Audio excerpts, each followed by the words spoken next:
বিএনপির স্থায়ী কমিটির সদস্য ও সংসদ সদস্য মির্জা আব্বাস মালয়েশিয়ার রাজধানী কুয়ালালামপুরে চিকিৎসাধীন।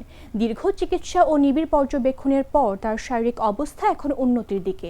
রোববার স্থানীয় সময় বিকেল ৫টার দিকে কুয়ালালামপুরের প্রিন্স কোর্ট মেডিকেল সেন্টার হাসপাতালে প্রবাসী সাংবাদিকরা তার সঙ্গে সাক্ষাৎ করেন। এ সময় তার চিকিৎসার খোঁজ নিলে জানা যায়, চিকিৎসকদের নিবিড় তত্ত্বাবধানে ধীরে ধীরে সুস্থ হয়ে উঠছেন তিনি। চিকিৎসকরা তাকে বিশেষ পর্যবেক্ষণের মধ্যে রেখেছেন। বিভিন্ন পরীক্ষা নিরীক্ষার পর তার শারীরিক অবস্থাকে আগের তুলনায় অনেক বেশি স্থিতিশীল বলেছেন চিকিৎসকরা। হাসপাতালে এ সময় উপস্থিত ছিলেন তার সহধর্মিণী আফরোজা আব্বাস এবং তার ভাই মির্জা খোকন।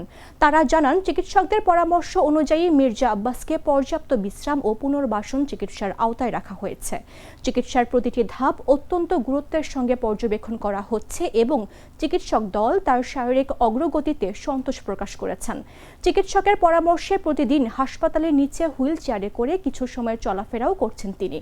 পাশাপাশি মালয়েশিয়া প্রবাসী শুভাকাঙ্ক্ষী ও দলীয় নেতাকর্মীরা তাকে এক নজর দেখতে হাসপাতালে ছুটে যাচ্ছেন।